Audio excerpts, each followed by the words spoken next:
환영합니다. 좋아요, 구독, 알림 설정까지.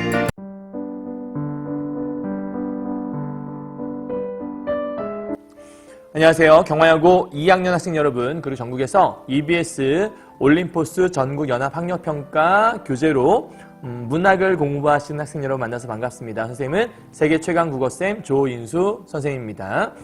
자, 오늘 선생님이 이제 이번 2학년 학생들 시험 범위 중에서 이제 소설 파트 지금 강의를 하루에 하나씩 찍고 있는데 다 찍을 수는 없을 것 같아요. 시간상 너무 모자라서 다 찍을 시간 없을 것 같고, 현대 소설만이라도 찍을 수 있을 만큼은 찍어서 올려드리려고 해요. 지난번에 이제 그 박태원의 소설가 구보시의 일일 찍었고, 그다음에 여러분 제일 요청이 많았던, 지금 이제 순서대로 찍고 있거든요. 제일 요청이 많았던 순서대로 하나씩 찍고 있어서 조세희의 잘못은 신에게도 있다 찍었고, 오늘 이제 세 번째로 또 요청이 많았던 이태준의 고향이란 작품. 사실 인터넷 찾아보면 이 작품에 대한 설명이 많이 나와 있지가 않아요. 그래서 어떤 내용을 공부하면 좋은지에 대해서 일단 EBS 해설지 기본으로 하고 선생님 생각 좀 집어넣고 선생님이 좀 찾은 이런저런 자료들을 좀 뭉뚱그려서 여러분 최대한 이해하기 쉽게 강의를 좀 구성했으니까 잘 보시고 이런 내용들만 잘 파악하고 있어도 시험을 어떻게 나오든지 간에 크게 어렵진 않을 것 같아요. 그러니까 내용 잘 파악해 보시면 좋을 것 같아요. 자, 한번 가보도록 할까요? 제목이 이태준의 고향이에요. 여러분, 그 고향이란 제목을 갖고 있는 작품들이 되게 많아요. 뭐 이기영의 고향도 있고요. 그다음에 요 이태준의 고향도 있고, 뭐 그다음에 또 누가 있었더라? 염상섭이었나? 고향이라는 작품, 그 제목을 가진 작품들이 되게 많이 있었는데, 사실은 고향 나오게 되면 다들 가고 싶은 곳, 뭐 그리움의 대상 이렇게 볼 수 있잖아요. 항상 시에서 고향은 내가 어쩔 수 없이 떠나와 있어서 가고 싶고 그리워하는 그러한 대상으로 존재하거든요. 그런데 소설 속에서 이런 고향이라는 게 제목으로 나오게 되면 일반적으로 그 고향은 내가 생각한 이상적인 고향의 모습이 있고, 그 생각했던 고향과 좀 다른 모습으로 형성되어 있는, 그러니까 쉽게 말하면 내가 생각한 모습이 아닌 다른 모습으로 존재하는 고향, 그런 것들을 좀 비교하는 경우가 많이 있거든요. 특히 이 작품 같은 경우에는 염상섭의 만세전 같은 경우에도 좀 연결이 된다고 볼 수 있어요. 현진건의 고향이라는 작품이네요. 염상섭이 아니라 현진건의 고향도 약간 좀 비슷하다고 볼 수 있어서, 자, 일단 그냥 보지 마시고, 항상 늘 얘기 드리지만 문학작품은 읽기에 따라 다르게 해석이 되게 다양하게 될 수 있으니까 가능성은 열어두시되, 시험 공부를 할 때에는 우리가 이번 시험 범위가 이제 올림포스에서 범위를 땄으니까 올림포스 전국연합학력평가 기준으로 나와 있으니까, 그럼 모의고사 전국연합학력평가에서는 어떠한 보기를 주고 있는가 좀 체크해 보도록 하죠. 자, 옆에다가 정보 써가시면서 볼 거예요. 1931년에 발표된 고향은 귀향 모티프. 그러면 귀향이니까 고향을 떠났다가 돌아오는 구조라는 거죠. 그죠? 이게 첫 번째 포인트인가 봐요. 이 작품은 귀향 모티프를 기성이 선생님 감기 걸려갖고 가니고 있다. 그 다음이요. 감기가 떨어지질 않네요. 자, 고향 사람들과 고국 산천이라는 물리적 실체로서의 고향, 민족 공동체라는 정신적 의미에서의 고향. 그럼 고향이 두 가지 의미가 있다는 거잖아요. 그래서 현재 고향을 두 가지로 나눠 볼 건데, 하나는 물리적 실체로서의 고향이고, 또 하나는 정신적 의미로서의 고향이라는 포인트를 가져올 거다. 그런데 이 물리적 실체라고 하는 것들은 뭐가 혹시 핵심이냐면 고향 사람들을 떠올리게 하거나 아니면 고국 산천. 쉽게 말해서 물리적이니까 눈에 보이는, 흔히 우리가 생각할 때 고향하면 고향 사람들, 그 다음에 고향 땅 이렇게 생각할 수 있잖아요. 그런 고향 땅이라든지, 이게 고향 땅을 얘기하는 거겠죠? 고향 사람들, 요런 걸로서의 물리적 실체가 있다면, 정신적 고향은 여기 써있지만 민족 공동체니까, 얘는 민족 공동체로서의 의미를 갖고 있구나. 쉽게 말하면 이런 거겠네요. 단순하게 어떤 사람, 그러니까 한 동네에 살았다라는 그런 걸 떠나서 우리는 이 나라의 한 민족이다. 이런 관점으로 보는 게 민족 공동체라고 설명하고 있는 거니까 이런 관점 생각해 보시면 될 것 같아요. 다음이요. 이를 위해 작가는 귀향의 동기가 대립되는, 그럼 대립된 거니까 이쪽과 이쪽의 입장이 다르다라는 거예요. 그죠? 근데 지식인과 물리적 실체로서의 고향을 그리워하는 노동자를 등장시킨다? 그럼 이 안에 지금 현재 두 사람이 등장한다는 건데, 한 명은 지식인이 존재하고 또 하나는 노동자가 존재하는데, 이때 노동자들의 특징은 어느 쪽에 가깝냐면 이쪽은 물리적 실체로서의 고향의 모습을 지향한다. 그럼 이쪽이 물리적 실체로서의 고향을 그리워한다면 이게 대립되려면 당연히 이 지식인 쪽은 정신적 고향으로서의 의미를 좀 가지고 있어야 되지 않을까요? 요 위에 따르면요. 그죠? 그러니까 정보가 써있지 않지만 이렇게 볼 수 있을 거예요. 그 다음 또한 작가는 지식인을 지사형, 또 이 지식인을 또 다시 나눌 수 있나 봐요. 이 지식인을 다시 두 개로 쪼갤 건데 하나는 지사형 인간이 있고 그 다음에 속물형 인간이 있다. 그래서 지사형 인간은 뭔가 봤더니 개인의 안위보다는 조국을 우선시한다. 그러니까 이 지사형 지식인의 특징, 개인보다 뭐를 더 중시하는 거냐면 조국의 마음을 더 중시하는 것들. 이게 지사형이다. 애국지사 이런 말 들어봤잖아요. 그죠? 근데 속물형은 개인의 실리를 쫓는, 그리고 이것을 조국을 위한 것으로 포장하는, 한마디로 얘기해서 이쪽은 좀 세속적인 인물이라고 할 수 있는데, 이 세속적 인물의 특징은 뭐냐면 얘는 실제로는 개인을 위한 건데 겉으로는 조국을 위하는 척한다라는 거죠. 그죠? 그러니까 사실은 개인의 이익을 위한 거였으면서 이건 개인의 이익을 위한 거라기보다는 사실 나라를 위한 거나 마찬가지죠. 라고 약간 좀 포장하는 느낌이 강하다. 그래서 세속적 인물이라고 지금 말을 뿜어내고 있는 거예요. 자, 요런 내용들이 지금 보기에서 제시한 거니까 이걸 토대로 해서 이 작품들을 보시면 될 것 같아요. 대충 정리가 됐나요? 살짝 비켜드릴 테니까 필기할 것들은 필기하시고요. 자, 그럼 일단 소설은 제일 중요한 게 인물이니까 인물들을 좀 평가해 보도록 하죠. 자, 요 속에 등장한 인물, 중요한 인물이 둘이 나오는데요. 첫 번째, 윤건이라고 하는 주인공이 나와요. 자, 지식인이고요. 학생이에요. 조선으로 기대감을 가지고 귀국하는 중이에요. 그러니까 일본 유학을 마치고 귀국하는 중인데 금의환향, 그러니까 성공해서 돌아오고 싶었다. 쉽게 말하면 환향이니까 고향으로 돌아오는 건데 금색 옷을 입고 돌아오는 거니까 한마디로 잘 돼서 성공해서 돌아오고 싶었는데 실제로는 취직도 못한 좀 비루한 상태로 돌아오게 돼요. 그래서 되게 사람들이 자기를 반겨줄 거라고 기대하지만 사실은 그다지 반겨주는 모습은 아니라는 거. 식민지 현실에 적응하지 못하는 지식인의 모습으로 등장하는 게 바로 윤건이라는 사람이다. 그리고 요 안에 또 다른 청년이 등장하는데 이 청년 역시 지식인인데 이 사람은 자기보다 힘이 센 사람에게 붙어서 뭔가 잘 되어서 돌아오는 상태예요. 그래서 이거는 나보다 센 사람에게 붙었다? 이걸 우리가 기회주의자라고 하거든요.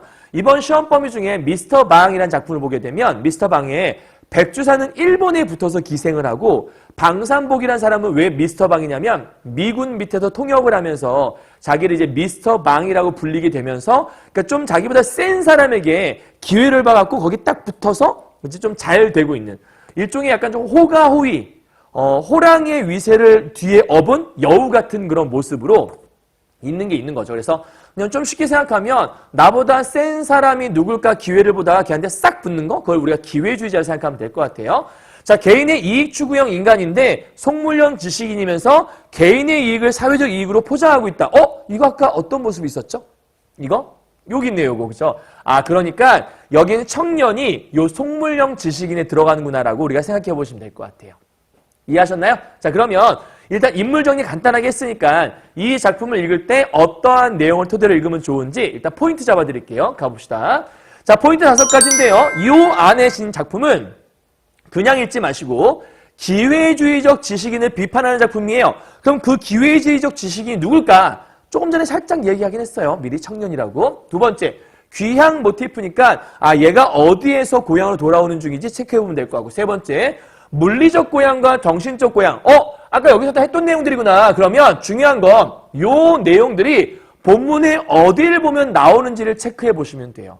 네 번째 마찬가지. 지사적 지식인은 누구고 속물적 지식인은 누군가를 생각해 보시면 되고 식민지 지식인의 특징이 이 안에서 어떻게 등장하는가. 일반적으로 식민지 지식인의 특징은 어떻냐면 대개는 좀 약간 힘이 넘치기보다는 열심히 일본에서 유학생활 통해서 많이 배워왔는데 그 배운 것들을 토대로 이 조선이라는 현실 속에서 뭔가 많은 것들을 해보고 싶어 하지만 실질적으로 자기들이 할 수 있는 것이 아무것도 없다는 걸 깨닫고 좌절하고 무기력함을 뿜뿜뿜뿜 뿜어내는 그런 사람들의 경우가 많아요. 여기까지 알겠죠? 자, 그럼 이제 본문 가면서 정리해 보도록 할게요. 자, 고향입니다. 같이 따라오세요. 부산부두에 발을 올려 딛는 때부터 내 고향이다. 그러니까 부산부두는 우리나라 땅이니까 외국에서 우리나라 들어올 때 부산 항구 부두에 발을 딱 올려놓은 순간부터 그래 여기서부터가 내 고향이지 이런 뜻이겠네요. 내 고향은 나에게 편안히 쉴 자리를 줄 리가 없다. 보통 우리가 고향은 나에게 편안함을 주는 공간 아닌가? 근데 얘는 이 고향에 와서 이 고향이 나한테 편안함을 줄 리가 없다라고 얘기하는 거 보니까 이 사람이 생각하는 고향은 나한테 편안함을 주지 않는 고향인가 봐요. 그래서 표현하면 이 사람에게 있어서 이 고향이란 공간은 어떤 공간이냐면 편히 안주할 수 없는 공간으로서의 고향이구나 라고 우리 생각해 볼 수 있어요. 그러니까 지금 이 사람이 생각할 때 이 고향은 내가 편히 쉴 수 있는 그런 고향은 아닌가 봐요. 그러니까 흔히 말하는 뭐 그립고 되게 따스하고 이런 고향이 아니라 쉴 수 없는 공간을 인식을 하고 있다는 거겠죠. 그것을 바라고 그것을 꾀할 나도 아니다. 그러면 그것을 바랐다는 건 뭐죠? 내가 편히 쉴 자리 줄 리가 없어. 편한 곳이 아니야. 난 그걸 바라는 게 아니야. 그럼 이때 그것이라고 하는 것들은 당연히 휴식을 얘기하는 거죠. 그것을 꾀할 나도 아니다란 말은 무슨 얘기냐면 나는 이곳에서 뭔가 휴식이나 혹은 나의 어떤 편안한 안위 이런 거를 추구하고자 하는 게 아니다. 그러면 이 사람은 지금 배운 지식인이라 볼 수 있는데 그 지식인 중에서 어떤 개인의 편안함? 개인의 이익을 추구하는 사람이 아니잖아요. 그럼 개인보다는 다른 걸 더 중시하는 거니까 이 모습이 바로 이 모습이 바로 지사형 지식인의 모습을 갖고 있는 거구나라고 우리가 생각해 볼 수 있을 거예요. 오케이. 자, 그곳에는 여러 동무들이 있을 것이다. 어서 신들매를 끄르지 말고 그대로 뛰어나오시오. 당신만은 온몸을 사리고 저편에 붙지 말고 용감하게 우리 속에 와 끼어주시오. 라고 이렇게 부르짖는 힘차게 이렇게 부르짖는 건 이렇게 부르짖으라는 얘기잖아요. 그죠? 이렇게 부르짖는 힘차고 씩씩한 친구들이 나를 맞아둘 것이다 라고 이 사람은 추측하고 있는 거예요. 그러니까 지금 고향에 돌아올 때 나를 반갑게 맞아줄 것이라고 expect 뭐하고 있는 거죠? 기대하고 있는 거죠. 그러니까 이 부분은 지금 현재 이런 얘기하는 것 같아요. 친구들이 나를 기다리고 있을 거라 기대하고 있는 모습을 갖고 있다. 그럼 저기서 저편에 붙지 말라는 건 무슨 말이에요? 대부분의 사람들은 이 일제강점기 시기에 아까 1931년에 얘기했으니까 대부분의 사람들은 다 현실에 안주하고 살았을 거예요. 그러니까 여기에서 저편에 붙지 말라는 얘기는 무슨 얘기냐면 현실에 안주하지 말고 다시 말해서 현실과 타협하지 말고 이런 의미라고 얘기할 수 있죠. 그러니까 편안하게 남들처럼 타협하지 말고 너만의 어떤 그런 용감함을 가지고 이 땅에서 개인의 이익보다는 이 나라를 위해 헌신해 주라. 어서 빨리 우리에게 와서 이 나라를 위해 뭔가 좀 해줘. 라는 기대감을 가지고 나에게 뭔가 기대하고 있을 거다. 그러니까 쉽게 말하면 얘는 뭔가 고향에 돌아오면서 굉장한 사명감을 갖고 오고 있는 거죠. 나는 이 땅에 쉬고자 오는 게 아니야. 나의 편안함을 위해 오는 것이 아니지. 사람들 나에게 그런 편안함을 기대하지 않을 거야. 나에게 이 땅을 위해 뭔가 엄청난 일을 하기를 기대하며 현실과 타협하지 않고 너만의 의지를 가지고 이렇게 나한테 기대하고 있을 거야 라고 생각하고 오고 있는 거예요. 뭔가 대단한 사명감 갖고 오는 것 같죠? 어서 달려가 다오 이런 마음 갖고 왔던 거예요. 자, 윤건은 차 속이 좁고 답답한 듯이 땀에 젖은 학생복 저고리는 벗어 걸어놓고 학생복 저고리 입었다라는 거는 얘의 신분을 보여주는 거잖아요. 그러니까 얘가 학생이구나. 쉽게 말하면 공부하는 사람이구나. 이 사람이 지식인이구나. 이걸 알 수 있어. 이때 뭐 학생이라는 게 단순하게 뭐 중고등학생 이런 걸 얘기하는 것보다는 그냥 배운 사람이라는 뜻이라고 생각하시면 될 것 같아요. 알겠죠? 자, 걸어놓고 셔츠 바람으로 몇 번이나 승강대에 나와서 날아가는 이국의 방경치. 그럼 이국은 남의 나라니까 당연히 이국은 어딜 거예요? 일본이겠죠. 그럼 현재 지금 얘는 아직 우리나라에 온 게 아니에요. 지금 저기 위에서 부산부두에 발을 들여 놓았다가 아니라 놓는 순간부터 내 고향이지라고 생각을 하고 있는 거고, 아, 지금 상황은 일본에서 우리나라 넘어오고 있는 순간인가 보다. 요 정도 이해하시면 되겠네요. 다음이요. 그 이튿날 아침 차가 고베 플랫폼에서, 아, 고베 맞네요. 고베는 일본이 저기잖아요. 고베가 어디냐면 일본의 항구 도시거든요. 일본의 항구 도시인데 이 고베에서 이제 배를 타고 우리나라로 넘어오려는 그런 순간인가 봐요. 자, 그래서 플랫폼에서 쉬게 되었음에 윤건은 도시락을 사러 나왔다가 어떤 낯익은 조선 청년을 만나게 되죠. 항상 현대소설 보게 되면 이렇게 누군가를 만나서 얘기하는 과정 속에서 뭔가를 느끼게 되거든요. 잘 봐요. 이 청년 만나게 됐어. 그 청년도 윤건은 얼른 알아보고 마주와 손을 잡았대. 그럼 내 손을 아무나 붙잡진 않을 거니까 내 손을 붙잡았다라는 거는 아마도 좀 나랑 좀 반가운, 나랑 좀 아는 사람인가 보다. 그러면 손을 잡았다라는 것들은 아마도 반가움의 표시인 것 같은데 이 반가움이라는 심리를 행동을 통해 보여주는 거니까 반갑다라고 안 써 있잖아요. 그래서 이런 것들을 우리가 간접적인 제시 방법이구나. 인물의 성격이나 인물의 심리가 어떻게 제시되는 거 확인하시면 될 것 같아요. 자, 귀국하시는 길입니까? 라고 물어봤네요. 귀국하는 길이냐? 귀국은 우리나라로 오는 거니까, 아, 그러면 이렇게 물어보는 거네. 일본 유학을 마치고, 그죠? 일본 유학을 마치고 지금 현재 고향으로 귀국하는 길이세요? 라고 물어본 거죠. 네. 아, 저도 이 차량을 탔습니다. 그러니까 지금 뭐 같이 비슷한 상황인가 봐요. 그 청년은 윤건이 도시락 사려는 것을 보고 말렸대요. 우리가 보통 도시락이라고 하면 거창한 음식을 얘기하는 건 아니니까 이 도시락은 우리가 소박한 음식을 얘기하는 거잖아요. 근데 이걸 말리고 그 다음 뭐 하냐면 윤건은 그에 끌려 식당 차로 갔대요. 그러니까 식당 차로 갔다는 건 밥을 사 먹으러 간 거잖아. 누가 봐도 도시락보다는 식당 차에서 먹는 밥이 더 비싸겠죠. 그럼 이걸 통해 알 수 있는 건 이 사람이 아예 그런 도시락 말고 우리 식당 차에서 밥을 먹죠 라고 하는 거 보니까 이 사람이 생각보다 부유한 것? 그러니까 형편이 조금 넉넉하다라는 걸 알 수 있다는 얘기니까 한마디로 얘기해서 이 사람은 경제적인 여유가 좀 있는 사람이구나 이거를 알 수 있을 거예요. 그죠? 그러니까 윤건에 비해서 조금은 살만한 사람인가 봐요. 윤건은 그 청년의 성명을 기억하지 못하였으나 인상 깊은 사람은 아니었나 보다. 그가 W대학 학생이었던 것과 그가 고학은 하나, 고학이 뭐냐면 학비를 스스로 벌어서 고생하면서 공부하는 걸 얘기해요. 아이고, 죄송해요. 고학이라는 거는 스스로 학비를 벌어서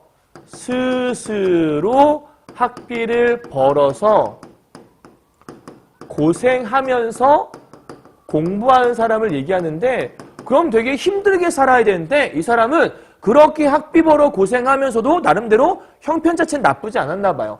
험한 일을 하지 않고도 어떻게 좋은 하숙이 있으며 학비를 넉넉하게 쓰던 사람. 그러니까 아까 우리가 생각했던 게 맞네. 이 사람은 생각보다 경제적인 여유가 조금 넘쳐 흐르는 사람이었구나라고 우리가 다시 한번 체크할 수 있을 것 같아요. 자, 이러한 것으로 그의 낯을 익혀둔 기억만 있었다. 이번에 졸업이시던가요? 그 남색 신사복을 새로 집은 그럼 얘들아 봐. 이 청년은 똑같은 지식인인데 아까 나는 되게 땀에 쩔은 학생복을 입었잖아. 근데 이 청년은 남색 신사복을 입었어. 그럼 이 모습과 뭐가 반대가 될 수 있냐면 아까 말했던 땀에 절은 학생복의 모습과 요 세련된 남색 신사복은 서로 대립을 이룬다 볼 수 있겠죠. 어떻게? 얘는 좀 부유한 모습으로서의 약간 조금 넉넉한 형편으로서의 신사복과 땀에 쩔었다는 것들은 이 옷밖에 없다는 얘기잖아요. 그죠? 조금은 경제적으로 조금 가난한 이런 고학생이었던 사람 이런 걸 좀 대비시키고 있다 볼 수 있을 것 같아요. 자, 보이가 그냥 웨이터 생각하시면 돼요. 자, 웨이터에게 조반을 시키고 윤건에게 물었다. 네, 졸업하고 나갑니다. 저도 이번에 아주 나가는 길이죠. 그러니까 지금 아주 나간다라는 건 완전히 귀국을 하는 길인가 봐요. 그죠? 동경길을 다시 못 다닐 걸 생각하면 퍽 섭섭해요. 돈만 모으면 뭐 얼마든지 더 올 수 있겠지만 그러니까 쉽게 말하면 얘는 여기에 언제든지 올 수 있다 생각해. 뭐만 있으면? 돈만 있으면. 그 얘기는 돈이면 다 되죠? 라고 생각한다는 얘기잖아요. 그럼 여기서 알 수 있는 건 이 사람이 돈이면 다 된다라는 거니까 일종의 물질 만능주의적 생각을 갖고 있는 거 아닌가? 그러면 돈을 좋아하는 걸 보면 지식인 중에서도 굉장히 속물적인 지식인 같다라고 우리가 체크해 볼 수 있을 거예요. 자, 그런 상태에서 실례지만 어디 취직되셨습니까? 굉장히 무례한 부탁, 무례한 질문이죠. 그죠? 왜냐면 얘가 취직을 했는지 안 했는지 알 수 없는데 대놓고 뭐 취직 좀 했어? 그러니까 사실은 물어볼 수 있는 질문이긴 하지만 행여라도 얘가 취직을 못했다면 좀 기분 나쁠 수 있잖아. 근데 취직했습니까? 아직 못했어요. 그랬더니 하는 얘기를 들어봐. 그럼 매우 걱정되시겠군요. 아우, 놀지들은 말아야 될 텐데. 얘가 놀고 있는 사람이라면 얼마나 상처가 되겠어, 그지? 아, 놀지들은 말아야 될 텐데 굉장히 무례한 대답이죠. 그러니까 무례한 질문과 그 무례한 대답이라고 얘기할 수 있어요, 그죠? 아, 이런 사람 참, 그러니까 상대방, 그러니까 뇌를 거치지 않고 그냥 나오는 것 같아요. 자, 어떤 방면 희망하십니까? 윤건은 얼른 대답이 나오지 않았어요. 그 청년의 말이 몇 마디 내려가지 않아서 윤건의 비위를 건드렸대. 그러니까 비위를 건드렸다는 얘기는 일단 이 청년에 대해서 청년에 대한 부정적인 감정이 올라오고 있다는 뜻이겠죠. 자, 돈만 모으면 또 동경길을 다닐 수 있다느니 놀지들은 말아야 한다느니 어떤 방면 희망하느냐 등등 이러한 몹시 윤건의 귀에 거슬린가? 이런 것들이 다 윤건의 귀에 거슬리는 말들이었던 거죠. 한마디로 윤건에게 마음에 드는 게 하나도 없는 그런 청년이네요. 꽤 달랑거리는 친구구만. 이 달랑거린다는 게 약간 조금 어떤 느낌이냐면 경박스럽다? 이런 느낌 보시면 돼요. 뭔가 좀 진중하지 못하고 되게 경박한 친구구나 하고 대뜸 멸시를 느꼈대. 그러니까 굉장히 부정적 감정을 느끼고 있어요. 하지만 윤건은 그것을 후회하였다. 그럼 후회했다는 거는 얘를 부정적으로 보고 있다가 이러면 안 되지 하고 스스로를 반성했다는 뜻이잖아. 왜 그럴까? 자, 넘어가 보죠. 길동무다. 그러니까 쟤를 어떻게 보는 거예요? 지금 되게 속물적인 인간으로 파악을 했는데 순간 쟤를 길동무라고 생각을 하니까 이러면 안 되네? 그럼 길동무라는 게 무슨 의미가 있을까? 계속 볼까요? 단순하게 한 차를 타고 한 조선으로 가는 것보다도 더 큰 운명에 있어서 길동무가 아니냐. 쉽게 말하면 그냥 조선 땅이라는 하나의 공간으로 같이 가는 단순한 고향 사람으로서가 아니라 길동무는, 우리 동무는 함께 가는 동료를 얘기하잖아요. 우리는 함께 길을 걸어가는 동료인데 그런 소중한 동료에게 이런 저런 나쁜 생각을 하다니 뭐 이런 거잖아. 그럼 여기서 한 조선이라고 하는 건 고향 중에서도 뭐예요? 어떤 거? 그냥 단순한 요걸 얘기하는 거겠죠. 그래서 요거는 그냥 고국 산천으로서의 의미를 갖고 있는 거니까 한마디로 물리적 실체로서의 고향을 얘기하는 게 바로 이 한 조선이란 단어겠구나라고 생각해 보시면 되는 거예요. 이해하셨죠? 자, 그러면 길동무다라고 하는 건 후회하고 생각이 바뀐 거니까 이 길동무다에서는 이 윤건의 생각이 전환되고 있음을 알 수 있겠고, 그럼 여기서 말한 요 길동무다라는 게 무슨 의미를 얘기하는 거냐면 단순하게 그 사람을 나의 고향 사람으로 보고 있는 게 아니라 같이 길을 걸어가는 하나의 민족 공동체로 보고 있다는 뜻이잖아요. 그러면 이때 요 길동무 있죠? 이 길동무는 한 명의 민족 공동체, 우린 하나의 운명 공동체다라고 생각을 하고 있는 것이고, 요 운명 공동체로 보고 있는 것이 아까부터 계속 얘기하고 있는 단순한 물리적 실체로서의 고향이 아니라 죄송해요. 정신적 의미에서의 고향을 의미한다라고 체크할 수 있을 거예요. 자, 보기에 따라서 우리가 지금 읽고 있는 거예요. 그러니까 단순하게 쟤를 그냥 단순한 고향 사람, 한 공간에 존재하는 사람, 그렇게 단순하게 볼 게 아니기 때문에 한 민족 공동체로 함께 우리가 길을 걸어가야 되는 사람이기 때문에 함부로 쟤를 야, 저거 아주 속물적이구만. 부정적인 감정 막 이렇게 태우는 거? 이렇게 생각하면 안 되지. 이런 마음을 먹었다라는 거야. 그래서 안색을 고치고 그에게 대답하였다. 그럼 안색을 고치고 대답하였다는 얘기는 자기의 생각에 조금 변화가 생겼고 금방 자기의 태도의 변화를 가져왔다는 얘기죠. 태도의 변화는 왜 생긴 거예요? 생각의 변화 때문에 생긴 거죠. 글쎄, 걱정이옵시다. 아주 어떤 방면으로 나갈는지 생각 중인데 노영은 어디 작정되셨습니까? 그러니까 아까와 같은 기분이라면 알아서 뭐하게 네가 나한테 왜? 뭐 어쩌라고 이렇게 얘기할 수 있는데 순간 길동무지. 맞아. 나와 함께 길을 가는 운명 공동체잖아. 이렇게 나쁘게 얘기하면 안 되겠네.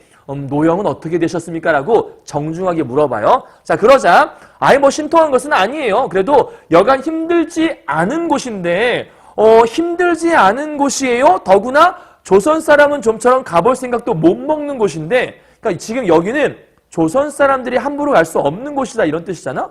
조선 사람이 갈 수 없다? 어떤 곳인데? 유력자 하나를 만나서 한 1년 졸랐더니 다행히 됐대요. 그러니까 지금 얘는 자기 힘으로 된 게 아니라 좀 힘센 사람에게 붙어서 약간 조금 아부를 하고 뭔가 좀 뇌물을 바쳤다거나 뭔가 좀 그 사람의 힘을 빌어서 취직을 했다는 뜻인 거잖아요. 그러니까 강자에게 붙어서 좋은 기회를 갖게 된 거니까 이런 사람 우리가 아까 뭐라 그랬냐면 기회주의자라고 얘기했잖아요. 그죠? 그러니까 약간 기회주의자이면서 얘는 아까부터 얘기하고 있는 다소 속물형의 인간. 그러니까 속물형 인간이라고 볼 수 있겠고 이 사람의 특징은 뭐냐면 되게 여기는 뭐 아무나 못 가는 곳인데 뭐 한 1년 졸랐더니 제가 갈 수 있게 됐더라고요. 약간 자기를 뭐 하는 성격이냐면 자기 과시적인 인간이라고 얘기할 수 있어요. 그죠? 그러니까 이 사람은 철저하게 자기의 이익에 대한 것들을 얘기하고 있는 거죠. 나 이 정도 좀 부탁했더니 남들은 잘 못 가는 곳인데 저는 좀 가게 됐어요. 미스터 방이 약간 이런 느낌이죠. 미스터 방이 다 필요 없어. 내 말 한마디면 그냥 다 제발이요. 다 끝나요. 이렇게 얘기했잖아요. 그 모습이 전부 다 자기 과시적인 모습이었죠. 한마디로 얘기해서 미스터 방과 굉장히 비슷한 인물로 볼 수 있고요. 자, 또 하나 특징은 속물형 지식인의 한 사람이라고 볼 수 있을 거예요. 자, 넘어가 보죠. 어딘데요? 땡땡은행 본점이에요. 좋은데 취직하셨네요. 사실 여러분 이게 생각의 전환을 가져왔지만 얘가 자기를 자랑하고 있잖아요. 그러면 곱게 보일 리가 없어요. 처음에 생각이 얼마나 바뀌겠어요. 좋은데 취직하셨습니다. 그러면서 뭐라고 하냐면 윤건은 속으로 아니나 다르랴 하면서도 상대자가 상대자인 만큼이라고 얘기하잖아. 그러면 아니나 다르랴라는 얘기는 정말 짜증나 이런 생각인 거거든. 아니나 다를까? 또 저러고 있네 이런 거니까 여기에서 좋은데 취직하셨습니다는 사실은 본심이 아니라는 걸 알 수 있어요. 그러니까 속에서는 진짜 좋은데 취직하셨네요 이게 아니라 이런 거죠. 좋은데 취직하셨습니다. 약간 이런 건데 겉으로는 좋은데 취직하셨네요 이렇게 말을 하고 있는 거죠. 그럼 이거는 겉과 속이 다른 거니까 표리 부동한 자세 겉표 속리 안일부 같을 동 겉과 속이 같지 않다 이런 뜻이죠. 잘 알아두시면 좋은 거예요. 자, 윤건은 속으로 아니나 다르리 하면서도 상대자가 상대자이다. 상대자가 상대자라는 얘기 뭔 얘기죠? 아까부터 계속 얘기하고 있는. 그래, 얘는 나에게 그래도 이런 존재니까 좋게 얘기해줘야지? 그럼 여기서 상대자가 상대자라는 얘기는 무슨 얘기냐면 정신적 의미로서의 고향, 즉 나에게 민족 공동체로서의 소중한 존재이니만큼 마음에 없는 좋은 대답을 해주고 싶었던 거야. 그래도 말이라도 좋게. 멀려 하기는 큰일 못할 바에야 내 한 사람이 헐벗지 않도록 하는 것도 작게 봐서는 조선 사람 하나가 헐벗지 않는 것이 되니까요. 그러니까 쉽게 말하면 자기가 취직해서 지가 좋은 건데 제가 취직하는 건 저 한 사람 좋은 게 아니라 넓게 보면 조선 사람 한 사람이 취직한 거니까 결국 우리 민족 중에 하나가 좋아지는 거잖아요. 그럼 요거 잘 보면 사실은 개인의 이익인데 그 개인의 이익을 뭘로 포장하고 있는 거야? 사회적인 이익으로 살짝 포장하고 있는 거죠. 아니 누가 자기가 취직했다고 다른 사람들이 저 사람의 취직은 한 사람의 취직이 아니라 이 나라 전체의 국민의 취직이라고 볼 수 있어. 누가 이렇게 얘기해. 그죠? 그러니까 요거를 요렇게 약간 좀 포장하는 걸 보면 우리 아까 얘기했던 요거죠. 개인인데 조국의 어떤 이바지한다고 둘러대는 모습인 거니까 누가 봐도 속물적인 인간, 속물적인 지식인의 전형이라고 볼 수 있을 거예요. 그러면서 밑에 보니까 좋은 해석이시죠. 그럼 이때 좋은 해석이라는 것도 사실은 좋은 해석이 아니지. 본심이 아니야. 근데 계속해서 표리부동한 태도를 보이고 있는 거예요. 왜요? 정신적 의미의 고향으로 그 사람을 보고 싶으니까 아이고 나의 소중한 길동무니까 사실 속으로는 안 그런데 길동무라고 파악을 해야 하니까 길동무로 생각을 해야 되는 거니까 참 씁쓸하네요. 그죠? 그러니까 지금 이 모습은 사실은 자기 행위를 자기 합리화하고 있는 태도인 건데 이런 자기 합리화하고 있는 사람을 좋게 보려고 하니까 얼마나 힘들었겠어. 그죠? 계속가죠. 윤건은 또 꿀꺽 참고 마음에 없는 거짓 대답을 해주었대. 계속해서 마음에 없는 소리를 해요. 넘어가죠. 청년가 헤어진 윤건은 부산행 밤배를 타러 가면서 석탄 연기에 걸린 조선 옷을 입은 사람들을 보게 된대요. 여러분 보세요. 이 옷이라는 게 되게 좋은 옷은 아닌 것 같죠? 석탄 연기에 그을렸다는 건 그게 좋은 옷이 아니라 되게 낡아 빠진 옷인 것 같은데 얘가 무슨 얘기를 하냐면 저 옷이 찬란한 문화를 가진 역사 있는 민족의 의복이라 할 수 있을까? 우리가 흔히 백이민족이라는 얘기를 하잖아. 그죠?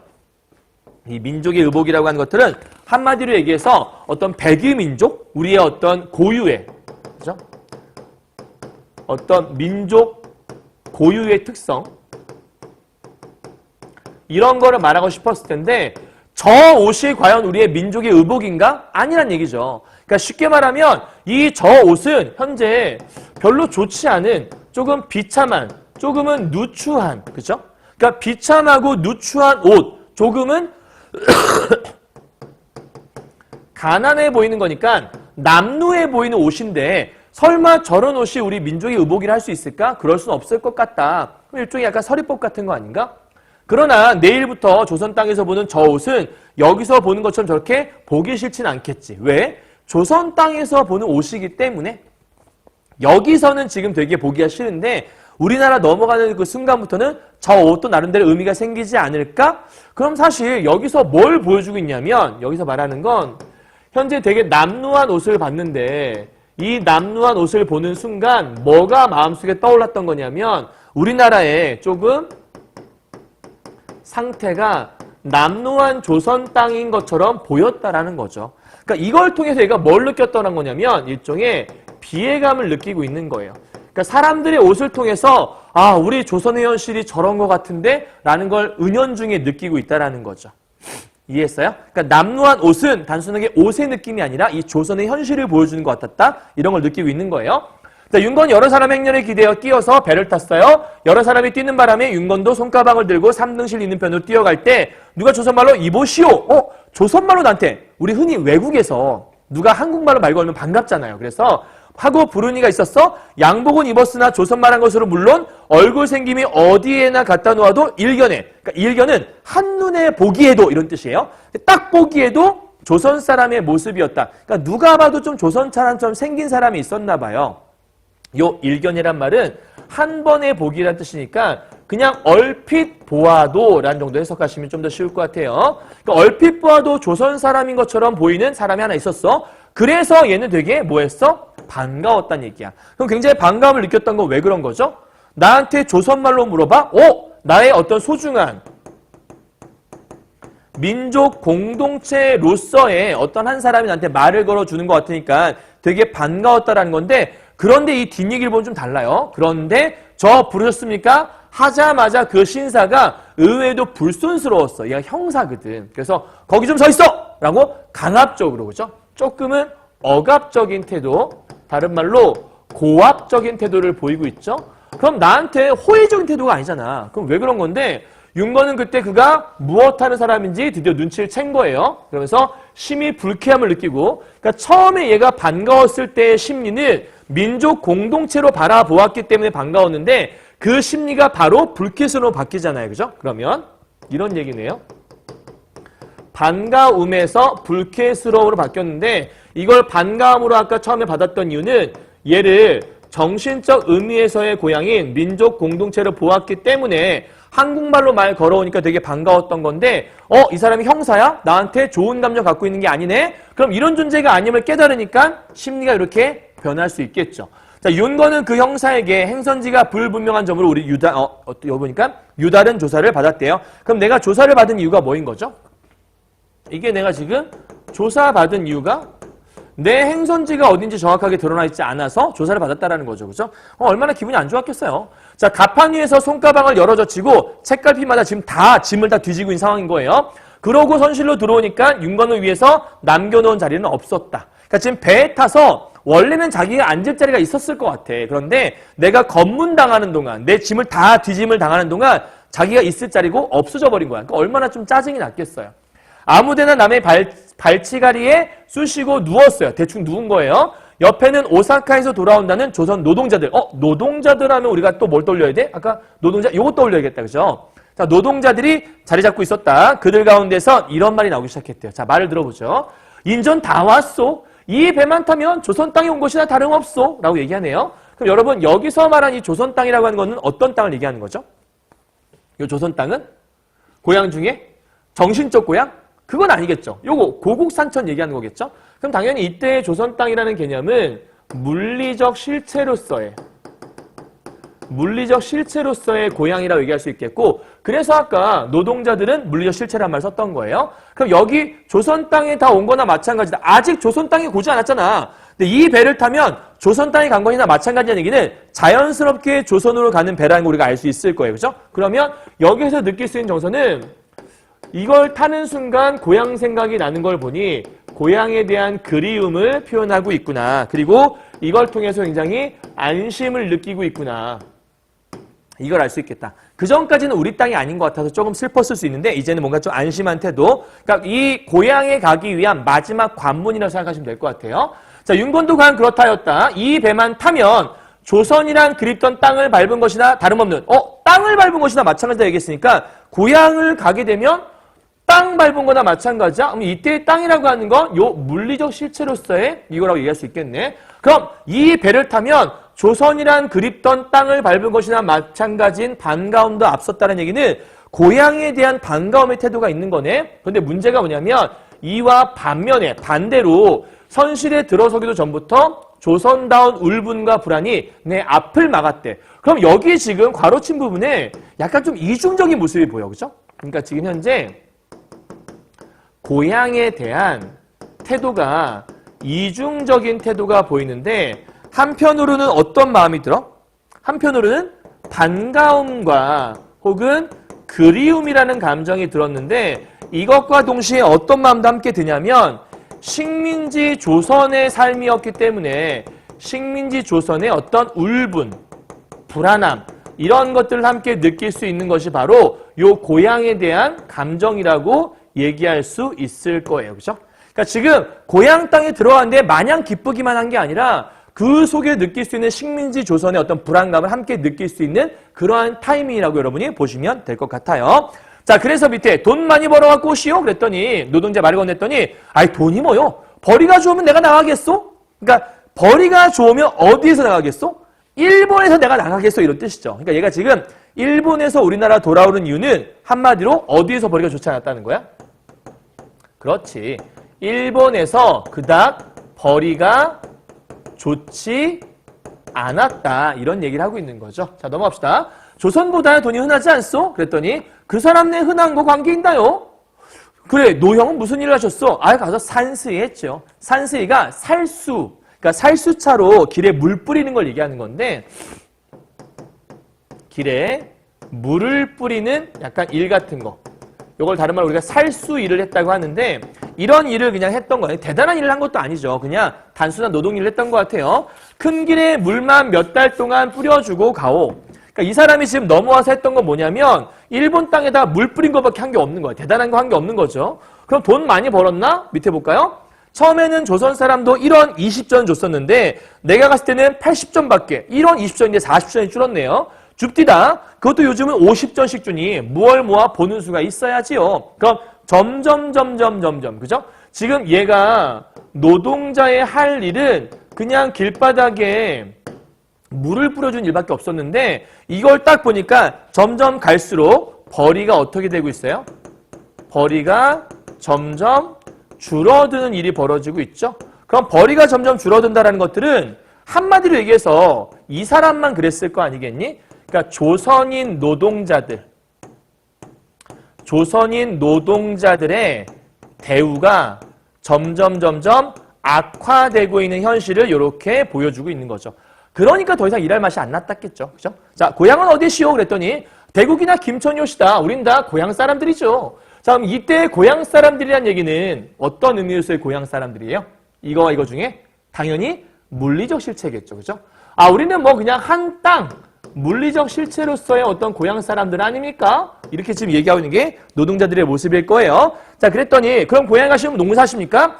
농사는 농토가 있어야죠. 그러니까 농사는 농토가 있어야 하는데 우리 제각기 저 한 번만 같으면 조밥보단 나으니 일본서 뒹굴겠지만 그러니까 조밥이라고 하는 건 별로 이렇게 좋은 밥이 아닌데 그런 밥보다는 어디 있는 게 나은 거야? 일본에 있는 게 낫다는 거야.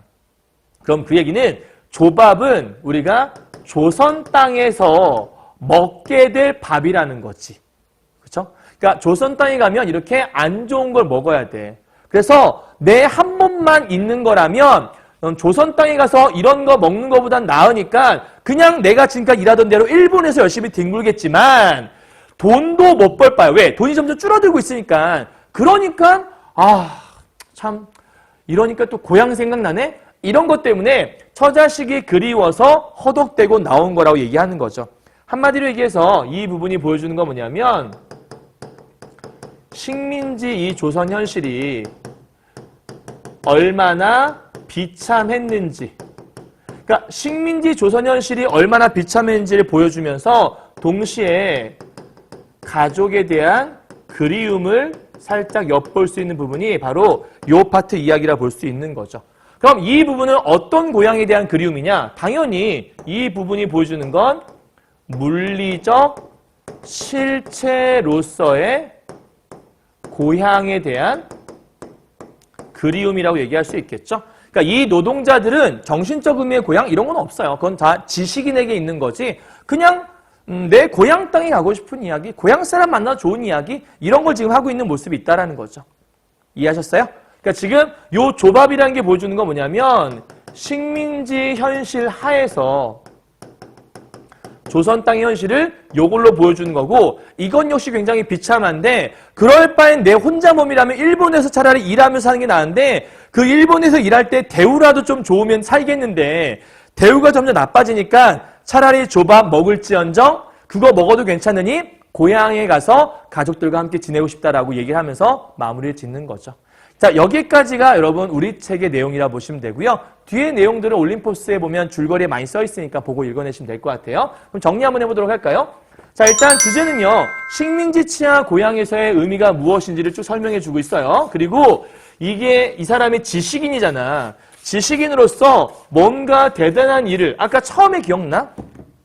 사람들이 자기를 반겨줄 거라 생각했고 자기한테 그래 그런 현실에 물들지 말고 어서 와서 우리를 위해서 뭔가 해줘 이러한 기대감을 갖고 왔다고 했지만 사실 얘는 아무것도 이루지 못하고 왔잖아. 그러니까 아까 그 청년이 물어볼 때 뭐 직업 구하셨어? 아무것도 못 구하고 그냥 와서 할 말도 없어갖고 그냥 그 사람이 마냥 부럽기도 하고 뭐 이런 마음 얘기하잖아요. 그죠? 그렇기 때문에 이 지식인으로서의 좌절된 모습 정확히 말하면 이 지식인의 무기력함을 보여주고 있다라고 얘기할 수 있어요. 자, 이 작품은 나가 등장하는 게 아니기 때문에 1인칭은 아니고 3인칭 전적 작가 시점, 즉 서술자가 작품 내에 있는 게 아니라 작품 외에 존재하는 거죠. 특정 인물의 관점에서 누구죠? 윤건의 관점에서 서술을 하고 있죠. 당대 사회의 제도적인 모순을 보여주면서 식민지 치하의 피폐한 현실을 고발한 작품이고 그러니까 이걸 읽으면 식민지 치하에서 우리 조선이 어떻게 살았는지를 보여주는 거고 마지막 염상섭의 만사전에 보게 되면 그 안에 주인공이 일본에서 유학길을 걷다가 부인이 아프다는 말에 다시 우리나라로 돌아오는 과정 속에서 이거와 똑같이 엄청나게 비참한 조선의 현실을 목도하면서 막 분노하고 근데 분노에도 달라지는 게 없으니까 좌절하고 무기력하게 다시 일본으로 돌아가는 그러니까 거기에서도 지식인이 나오고 그 지식인이 이 윤건과 크게 다를 바가 없어요. 그리고 자기가 바라보는 이 조선의 모습이 자기의 고향 조선의 모습이 그다지 아름답지 않아요. 그래서 염상섭의 그 만세전은 이 작품과 좀 비슷한 점이 많다는 걸 체크하시면 되겠습니다. 이해하셨죠? 요번에 시험 범위 중에 염상 만세전이 있죠. 두 번째 작품. 그러니까 같이 기억하셔야 돼요. 자, 이제 문제 풀어보도록 하죠. 1번 문제입니다. 윗글의 서술상 특징이 적절한 것이 무엇이냐 물어보네요. 일단 외부 이야기의 서술자. 이건 맞아요. 그죠? 근데 자신이 겪은 내부 이야기의 모습, 내가 겪은 내부 이야기를 하는 게 아니죠. 서술자가 밖에서 자기가 보는 신적인 관점에서 모든 걸 얘기하고 있는 거지 이 서술자가 내가 겪은 일을 여기다 집어넣은 건 아니에요. 그러니까 요게 땡. 두 번째, 서술자가 여러 인물의 내면, 여러 인물이 아니라 윤건 한 명이야. 거의 지금 윤건 한 명의 내면을 서술하는 거니까 여러 인물 땡. 3번, 서술자가 공간의 이동에 따라 바뀌면서 공간의 이동은 그럴 수 있겠다. 배를 타고 이동하는 중인 거니까 뭐 공간이 정확히 나오진 않지만 뭐 많이 봐줘서 그렇게 볼 수 있다 치더라도 서술자는 바뀌지 않죠. 그렇죠? 둘 다 맞지 않는 말이라 볼 수 있어요. 네 번째, 이야기 외부의 서술자 3인칭이라는 얘기고 특정 인물의 관점에서 누구? 윤건의 입장에서 사건과 인물의 심리. 그러네. 답은 4번이라고 할 수 있네요. 자, 이야기 내부의 서술자. 그러면 1인칭이어야 돼. 나가 등장해야 되거든? 아니죠. 그러니까 이런 거 체크하셔야 돼요. 이야기 내부의 서술자. 무슨 말이에요? 1인칭, 나가 존재하냐. 이걸 모르면 이야기 내부의 서술자 있는 것 같은데 혼자만 고민하겠죠? 그러면 안 돼요. 개념 정확히 잡으세요. 자, 2번 갑시다. 윤건에 대한 설명이네요. 조선의 친구들이 자기를 반겨줄 것을 기대하고 있다. 아까 그랬잖아. 반겨줄 거라고, 그죠? 2번. 오사카로 돌아가는 배에서 노동자와 이야기를 나눈다. 오사카로 돌아가는 게 아니라 조선으로 오는, 오사카에서 조선으로 돌아오는 배잖아요. 땡. 요거 아니죠. 다음 세 번째. 고베 플랫폼에서 도시락을 사려는 조선 청년을 만류한다. 조선 청년을 만류하는 게 아니라 조선 청년이 이 윤건을 만류하죠. 그죠? 네 번째. 여비가 부족해서 돈을 빌리기 위해 조선 청년을 찾아간다. 찾아가지 않았어요. 우연히 만났죠. 다섯 번째. 행선지가 불분명하다는 이유로 일본인으로 보이는 형사에게 조사는 받았지만 아까 얼핏 보기에도 조선 사람 같았다고 얘기했잖아. 그러니까 일본인으로 보이는 건 아니라고 볼 수 있겠죠. 정답은 1번이라고 볼 수 있겠네요. 3번 갑시다. 맥락고리에서 기억인데요. 아까 기억과 니은이 그거 아니었나? 겉으로 막 좋게 말해주고 있는 모습. 그죠? 왜? 어떤 민족 공동체로서 봤기 때문에 그래, 저 사람은 나의 동무지, 길동무지 막 이런 부분이었잖아.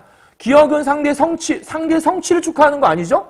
우월함 인정하는 것도 아니고 의심을 피하기 위한 것도 아니고 상대에 대한 진심을 드러내지 않은, 아까 얘기했잖아. 표리부동한 생각이라고. 얘는 그럴 수 있겠다. 상대의 태도를 변화시키고자 뭔가 변화시키는 태도는 없어요. 답은 쉽게 4번이라고 알 수 있겠네요. 이해했죠? 그러니까 속에 있는 마음과 다른 얘기하고 있는 거니까. 자, 마지막 4번입니다. 요거 아까 읽었던 거니까 넘어가도 되겠죠? 갑시다. 바로 그것을 꾀할 나도 아니라며. 이게 뭔 얘기였죠? 나는 편안함을 추구한 나가 아니야. 이런 거였잖아. 지사형 인물. 아까 얘기했죠? 개인의 아니보다는 뭔가 나라를 위한 내 편안함이 중요하지 않아. 지사형 인간 아까 얘기했으니까 맞네요. 2번 한 조선으로 간다는 것. 얘들아, 이 한 조선으로 가는 게 뭐였지? 그냥 조선이라는 고향 땅으로 간다는 것. 고향 사람들, 이거잖아, 이거. 고향 사람들, 이거는 민족 공동체라는 정신적 의미의 고향을 확인할 수 있다. 뭐야? 고향 사람들이나 고국 산천으로서의 의미니까 정신적 의미의 고향이 아니라 뭐라고 봐야 돼? 물리적 실체로서의 고향을 봐야지. 그럼 정답은 당연히 2번밖에 없네. 너무 쉬운 문제였다. 그죠? 그러니까 내용만 잘 파악하고 있으면 그렇구나라고 알 수 있을 거예요. 세 번째, 유력자나 만나서 1년 졸랐더니 잘됐다. 이거는 속물형 인간의 모습. 아까 얘기했던 거죠. 그죠? 네 번째, 조선 사람 하나가 헐벗지 것이라고 아까 이렇게 포장했던 거 있잖아. 그거는 자신의 행위를 조국을 위한 것으로 포장하는 모습. 얘기했네요. 다섯 번째, 처자식이 그리워 허덕대고 나온다는 거에서 물리적 실체로서의 고향을 그리워하는 거. 그 고국 산천이 그리워 나왔다고 했으니까 맞는 말을 볼 수 있겠죠? 됐죠? 이거 정리 끝. 다 했네요. 자, 오늘 이태준의 고향 작품인데요. 선생님이 그냥 작품 여러분이 해설지를 보고 공부하면 금방 할 수 있는데 그러면 내용이 뭔지도 몰라서 이 작품을 나한테 찍어달라고 한 이유도 그거겠죠, 여러분. 읽었는데 뭐가 시험에 나올지 모르겠어. 그러니까 찍어달라고 했겠죠, 그죠? 그러니까 선생님이 지금 설명하면서 요런 내용이 요렇게 볼 수 있는 거였어? 잘 기억해 두시고 시험 볼 때도 요런 내용들 위주로 여러분이 공부를 해두시면 뭐 크게 어렵지 않지 않을까라는 생각이 드네요. 맞죠? 자, 열심히 하시고 내일은 뭐 만세전이나 아니면 어머니라는 소설 둘 중에 하나 좀 찍어보려고 하는데 다음 소설로 만나도록 하겠습니다. 여러분 고생하셨습니다. 수고하셨습니다. 안녕.